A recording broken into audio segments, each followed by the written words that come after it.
Governor Johnny Pimentel ng Surigao del Sur, mga kasama natin. Si Basyang po dadaan ho dyan sa Surigao del Sur, yung paghahanda po ng ating mga kababayan. February pa lamang po, binabagyo na po tayo. Governor, live kayo sa RMN DZXL Manila. Si Radyo Man Lourdes, good afternoon po.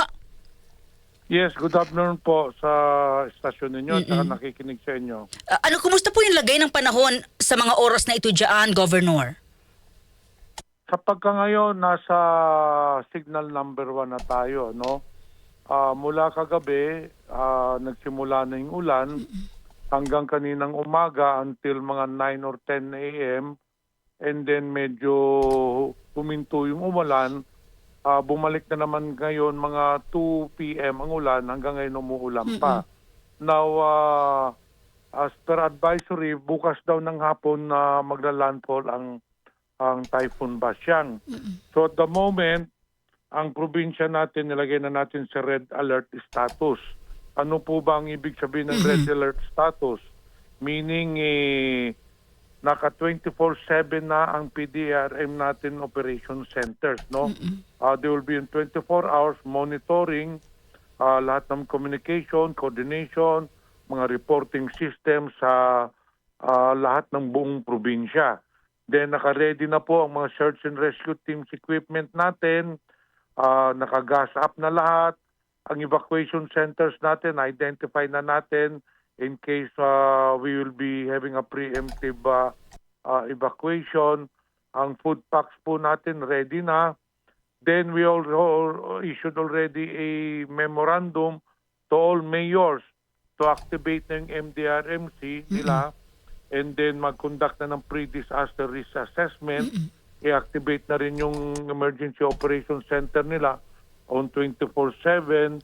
Then we already coordinated with the Coast Guard. Wala mo nang papalaot ngayon na mga mangingisda, no? Kasi maraming mangingisda dito sa probinsya ng Surigao del Sur. So starting effective this afternoon, pinagbabawal na po nating papalaot doon sa ano. And then we are giving the mayors, kung depende sa sitwasyon, discretion nila kung mag-impose na sila ng no classes. However, yung ano natin dito, State University natin, nag-declare na ngayon pa lang wala na sing klase. Pero yung elementary high school, hindi pa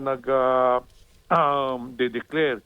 Then again, we have directed them to have a monitoring of the situation. Kung kailangan talaga na mag-evacuate na, then we will start evacuating our people. So naka-ready na po tayo lahat.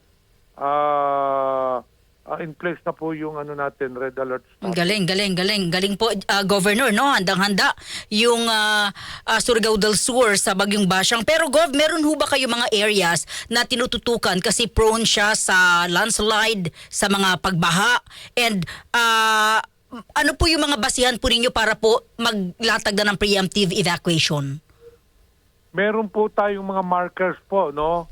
Ito, nakuha na natin sa mga ibang government agencies na in-implement na before, pati yung sa mga rivers, meron po tayong mga markers. Nandun po yung water level.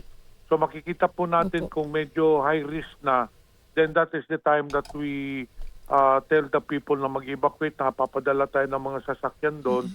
Ang binabantayan talaga natin yung low-lying area sa coastal barangays. Meron po tayong coastal barangays na malapit po sa dagat. Meron din po tayong mga barangays na malapit sa river. So yun ang minomonitor natin kasi yun ang una talagang naapektuhan. So far, yung water level natin is wala pa naman, no? Hindi pa sa high risk level. So kasi meron kaming nakuwang itong sa Pag-asa dati.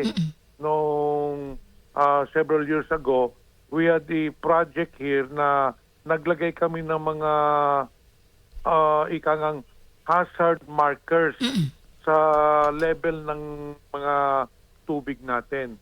So doon natin nakikita kung kailangan na mag-evacuate. Sa mga oras na ito, Gov, kung meron ka lang pong numero, nasa ilan pa lang po yung taas nung nasa hazard markers na yan? Wala pa, hindi pa tumataas ang actually yung water level nasa normal pa siya. So, hindi pa talaga kailangan mag-evacuate. But once tumaas na talaga siya, anyway, na-orient na po natin lahat ng mga tao dyan sa low-lying areas, no? Every year, we've been conducting orientation in these mga flood-prone areas, no? So, in-orient na natin sila kung gaano ka delikado, kung magpapaiwan pa sila dyan. So far, based on my past experiences, very cooperative naman yung mga tao natin. Pag sinabi natin mag-evacuate na, nag-evacuate naman. Oo, kasi Gov, alam niyo yung laging problema, di ba? Evacuate na, hindi ho pwede kasi may mga alaga akong hayop. Hindi. Pag dumating na sa punto doon, ginagamit na po natin ang pulis.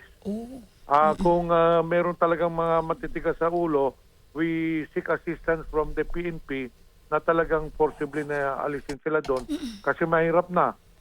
Zero mortality ang target natin. That is the trust of zero casualty ang palaging sinasabi ng DLG, ng OCD.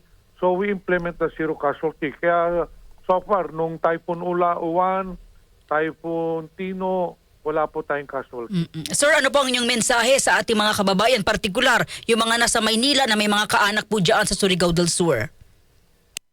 Well, kung yung mga may relatives dito sa Surigao del Sur, wala kayong mag-alala dahil naka-full alert na po tayo. Nire-ready na po natin, lahat ng kamunisipyohan, naka-ready na rin po yung mga pre-disaster activities nila. Ay, So, Gov, last na lang pala. Gov, may nagpapatanong, papayagan nyo ba yung mga mayor lahat daw ba inaandyaan ngayon sa Surigao del Sur? Baka raw yung iba ay nagliliwali, Hindi. Meron ho tayong memorandum galing sa DLG. Suspended po ang foreign travel ngayon for 1 year. Kung naalala nyo, nag-issue po si SILG Rimulya through the directive of President Marcos nung Typhoon Tino, di ba meron pong pinalabas na memorandum for 1 year. Kaya hindi po ako maka-issue ng suspended po ang authority ko to issue travel order. So wala pong umaalis na mga mayor dito. That's good. Governor, maraming salamat. Saludo kami sa inyo. Napakabilis po ng inyong aksyon dito po sa masamang panahon na dinaranas po dyan sa Surigao del Sur. Thank you, Gov. Ingat po kayo. Good afternoon. Thank you.